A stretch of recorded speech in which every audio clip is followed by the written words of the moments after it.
Tool axis smoothing is the addition of a new look-ahead smoothing parameter for collision avoidance for 5-axis simultaneous milling.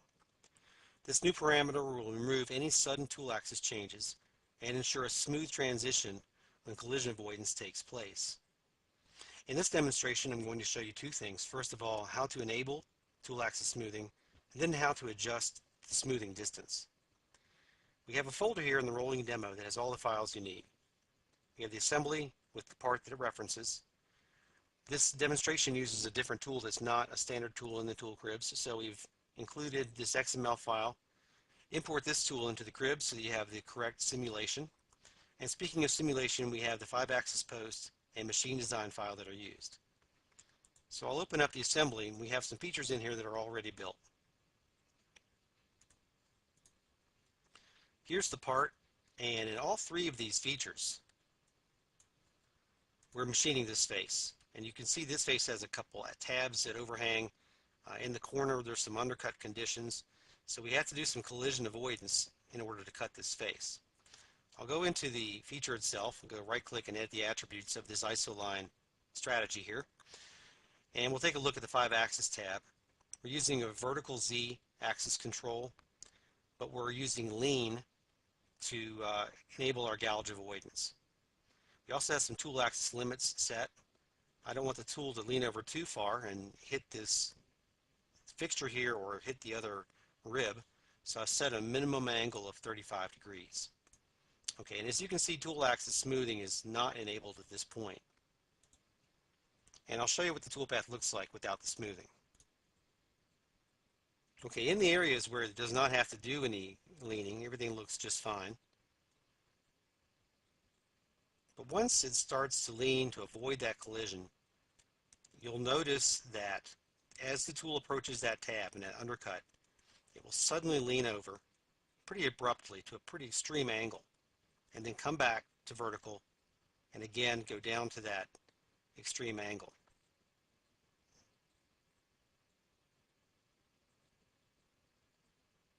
Okay, so we'll use tool axis smoothing to make that more of a gradual transition so that the tool doesn't get really close to the tab and then suddenly angle over. It's more of a gradual transition. So the first thing we have to do is go back into that isoline attributes and turn on tool axis smoothing. Okay, now what I have to do, we'll get another tab that we'll use, but we won't see it. We need to close the attributes and then reopen them. And now we have an axis smoothing tab. So here we have the axis smoothing options. We have elevation control, azimuth control, a smoothing distance, and an override smoothing UCS. I'll go ahead and leave everything set the way it is. Now, all I've done is I've turned on the smoothing, but I haven't set a distance. So the toolpath really isn't going to look any different. Nevertheless, I'll go ahead and do a quick simulation just to show you.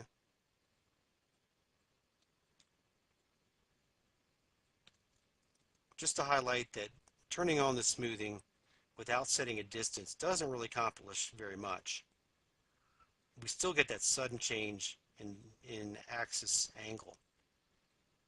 Okay, so let's start smoothing that out a little bit.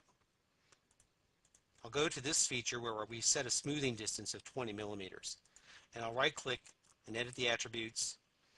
And you'll actually see this in a couple places. You can set it either place. I can set the smoothing distance to 20 millimeters here, or I can set it on the axis smoothing tab. One changes the other, so you don't need to worry about a conflict or anything. And I'll run a simulation of this.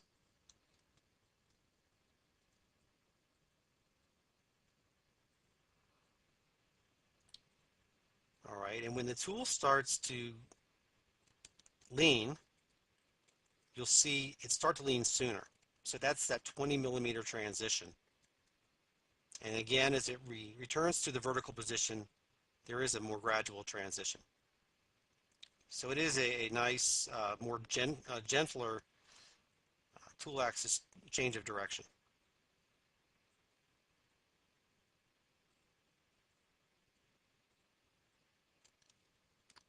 So we do get a much smoother transition between vertical and the tool axis, or the collision avoidance. Now there's another thing we've done here, which is I think pretty unique. I want to measure between these tabs. And I'll use the measure tool in SolidWorks. Just sort of get a couple points here. And I can see a distance of 116 millimeters. Kind of depends on where you measure. This is about 110, 116, 120 millimeters apart between these two tabs. And what we've done is we've set a smoothing distance of 65 millimeters. So if it's going to take 65 millimeters to return to the vertical and then 65 to tilt again, well, that's obviously greater than its total distance. So what that will do is that will keep the tool tilted over. It's a pretty nice, option here. Okay, we'll start the simulation again in centerline.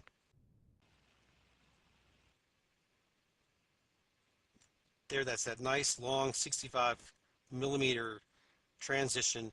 The tool stays over because the 65 millimeters really overlaps in this space. Okay, so this is even smoother still.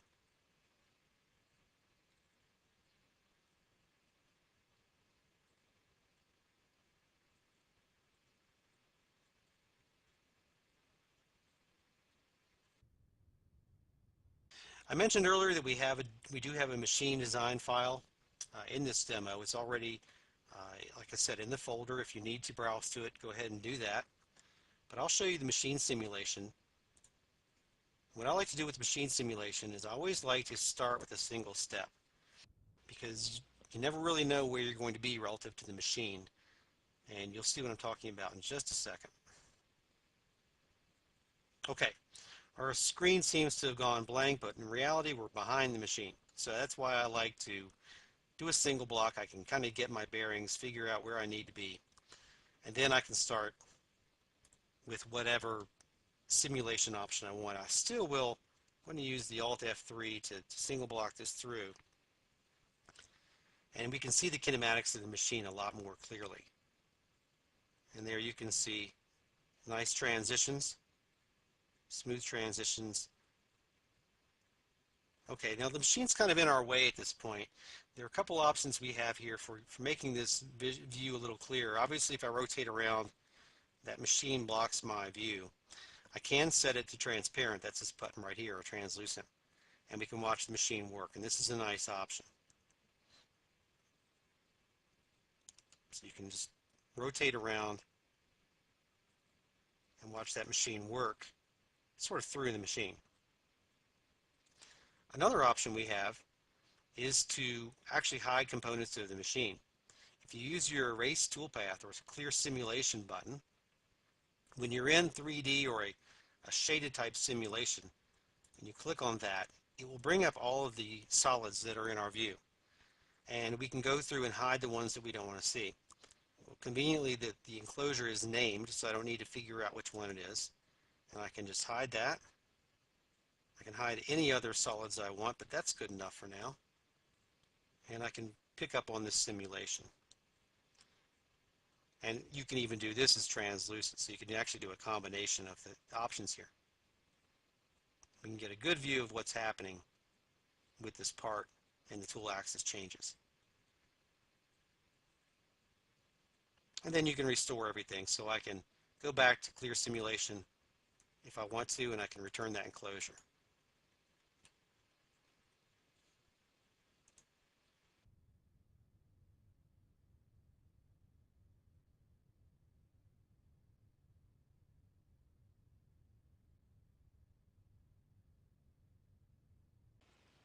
So that's the tool axis smoothing and the smoothing distance in DFS 2013.